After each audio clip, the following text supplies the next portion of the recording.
नमस्कार सभी ऐसे भाइयों को। तो आज हम बात करेंगे पशुधन सहायक भर्ती परीक्षा 2022 की। और जो आपने थंबनेल देखा कि 4 साल में वैकेंसी आई और 4 महीने में उसकी भर्ती प्रक्रिया ही पूर्ण कर दी। राजस्थान इतिहास में पहली बार हो रहा है। तो पहली बात दोस्तों, चैनल सब्सक्राइब नहीं किया है तो सब्सक्राइब कर लें, बेल आइकन को दबाएं और कमेंट कर दें। अच्छा लगे तो अच्छा, बुरा लगे तो बुरा।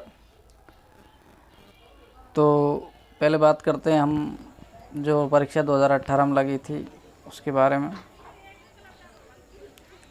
उसका जो नोटिफिकेशन जारी हुआ था उसके 7-8 महीने बाद उसकी एग्ज़ाम लगी थी। उसमें क्या हुआ, विद्यार्थियों को परीक्षा की तैयारी करने का मौका तो मिला था।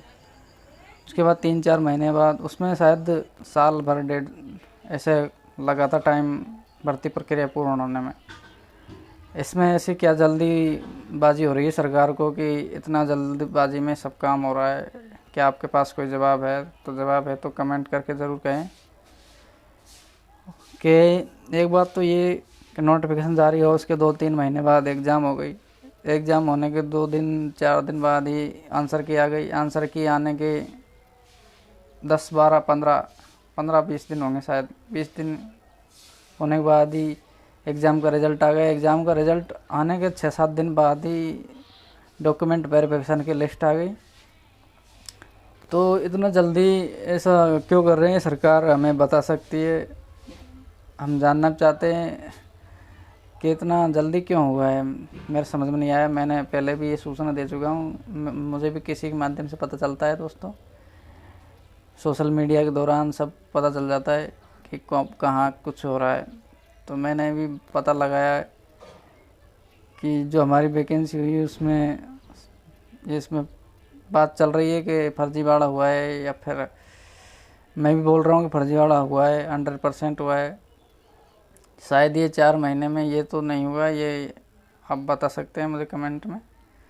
मैं भी पूछना ही चाहता हूँ दोस्तों आपसे कि एग्ज़ाम जल्दी हुई, रिज़ल्ट जल्दी आया और डॉक्यूमेंट वेरिफिकेशन जल्दी हो रहा है और स्टार्ट भी हो गए हैं। क्योंकि मुझे पता चला है अभी कि स्टार्ट हो चुके हैं। 21 तारीख को, 21 तारीख से शायद उससे पहले स्टार्ट हो गए। तो आपको पता है पिछली परीक्षा के बारे में, तो उसके बारे में जो डिटेल है मुझे ज़्यादा कुछ पता नहीं। 6-7 महीने तो उनको तैयारी, और अब इसकी परीक्षा में जहाँ नोटिफिकेशन आया नहीं, 3-4 महीने बाद एग्ज़ाम हो गई। और हमारे बंदे ऐसे हैं कि एग्ज़ाम में 120 में से 120 वाले भी बैठे हुए हैं जिन्होंने अटैम्प्ट किए हैं, और उनके 120 में से 120 नंबर भी आ रहे हैं। अगर हमारे पास उनके रिज़ल्ट या रोल नंबर उनके अनुसार अगर कॉपी भी या वो भी आता डिटेल्ड रिज़ल्ट, मतलब इसके इतने नंबर आए, तो उसमें साफ पता चल जाता है कि 2800 में से 1400 तो बिल्कुल 120 में से 120 वाले ही निकलेंगे, जहाँ तक मुझे लगता है। इतने इंटेलिजेंट बंदे निकले हमारे कि 120 में से 112, 115, 120 तक लेकर आए होंगे, मुझे ऐसा लगता है। और RSMSS भी ने और कोई परीक्षा करवाई नहीं करवाई, इस परीक्षा में तो बहुत ही जल्दबाजी में सब काम कर रही है, बिल्कुल जैसे ट्रेन छूट रही हो। क्योंकि और परीक्षाएं होती है और एग्ज़ाम होती है, पहले 1-1.5 साल में तो उनका रिज़ल्ट आता है। रिज़ल्ट आने के बाद उनके क्वेश्चनों पर रेट लगती है। रेट लगने के बाद उनके हाई कोर्ट में जाती है। हाई कोर्ट से जब उनकी फिक्सेशन वो जो भी आता है कि अब ये भर्ती प्रक्रिया क्लियर है, अब इसको पूरा किया जाए, तब जाके वो क्लियर होती है। और हमारे में कुछ भी ऐसा मामला सामने नहीं आया, बिल्कुल सीधा सपट कर डाला कि भैया सिलेक्शन निश्चित है इन बंदों का और इनका डॉक्यूमेंट वेरिफिकेशन हो जाएगा, और लिस्ट भी आ गई, हो भी रहा है। तो मैं इस वीडियो के माध्यम से ये कहना चाहता था कि क्या आप इसका जवाब जानते हैं कि ऐसा क्यों हो रहा है? RSMSS भी ज़्यादा जल्दी में है, कुछ उसको बहुत ज़्यादा परीक्षाएं करवानी है, इसलिए शायद ऐसा जल्दी कर रही है, या फिर कुछ फर्जीवाड़ा कर रहे हैं इसलिए ऐसा हो सकता है। तो जो भी आपके पास जवाब है वो कमेंट करके कहें। मुझे तो ये लगता है कि इसमें इसी परीक्षा में हुआ है सिर्फ इतना जल्दबाजी का काम। बाकी परीक्षा में मुझे लगता नहीं कि जल्दी एग्ज़ाम क्या नोटिफिकेशन भी आ जाए तो गारंटी जल्दी से।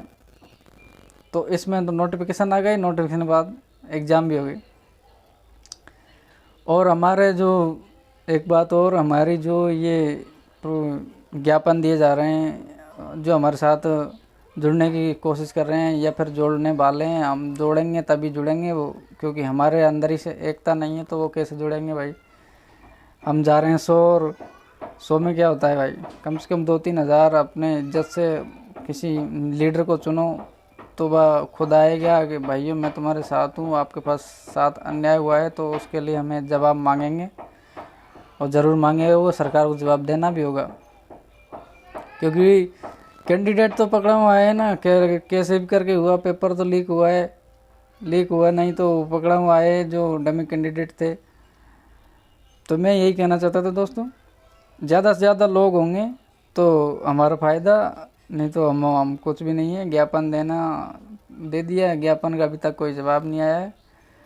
जवाब आता है तो पता चल ही जाएगा, या फिर हम बताएंगे कि कहाँ से क्या जवाब मिला है। तो आज के लिए बस इतना ही दोस्तों। वीडियो को देखने के लिए एक बार धन्यवाद। और आपके पास कोई भी और जवाब हो मेरे अलावा, मैंने जो बताए हो, तो वो कमेंट करके कहें। ठीक है दोस्तों, थैंक यू।